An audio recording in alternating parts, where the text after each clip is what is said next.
तुम्हालाही असे वाटते का? नाही बाई, माझ्याने घेवर नाही बनवू शकत, खूपच किचकट असे वाटते का तुम्हाला? तर हा व्हिडिओ फक्त तुमच्यासाठीच.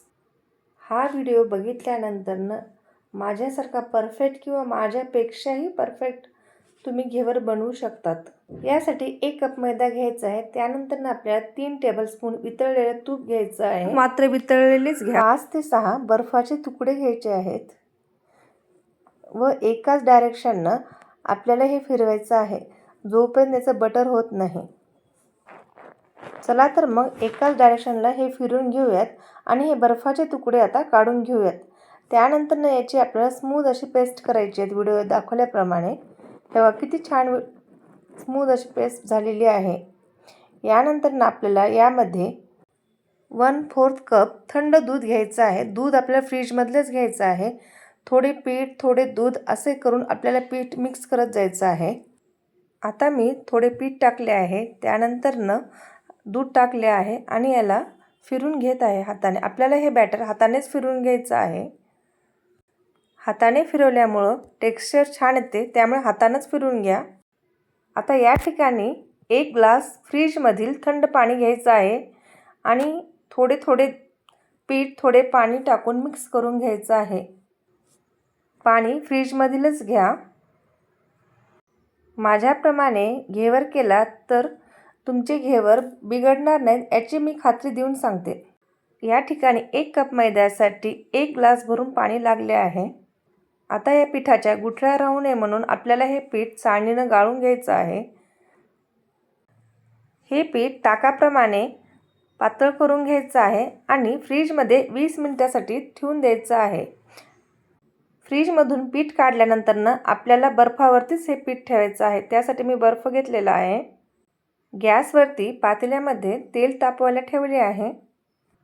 तेल चांगले गरम करायचे आहे आणि व्हिडिओत दाखवल्याप्रमाणे हे बॅटर आपल्याला असे उंचावरून थोडे थोडे टाकत जायचे आहे. हे पहा, असं थोडे थोडेच टाकायचं आहे. एकदम खूप जास्त बॅटर टाकू नका, नाहीतर घेवर विरघळतात तेलामध्ये. गॅसची फ्लेम मिडियम टू हाय ठेवायची आहे. तेल जर थंड असेल तर घेवर विरघळतात तेलामध्ये, त्यासाठी तेल चांगले गरमच राहायला पाहिजे. हे बॅटर आपल्याला 30 ते 35 वेळेस टाकून घ्यायचं आहे. थोडे थोडेच टाका बॅटर. हीच घेवर करण्याची महत्त्वाची ट्रिक आहे.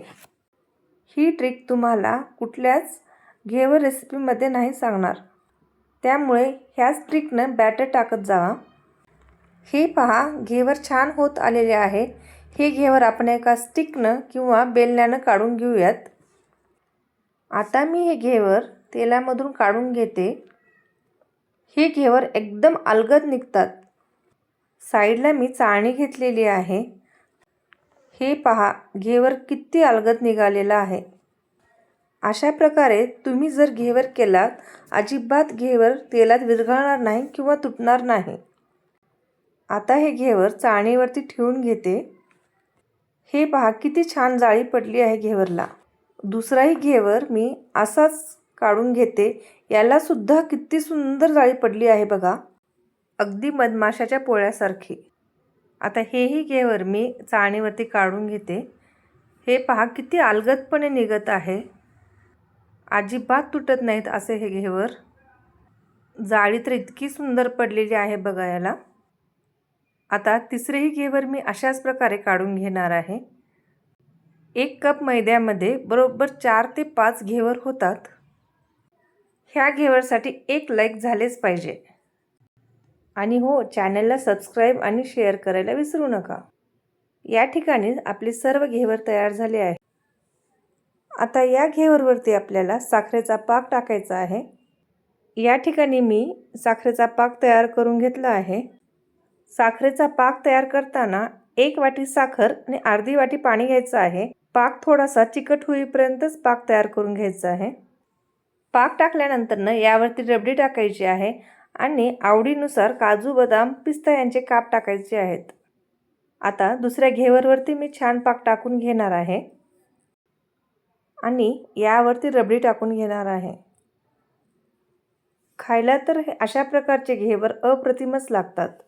त्यासाठी तुम्ही नक्की ही रेसिपी करून बघा.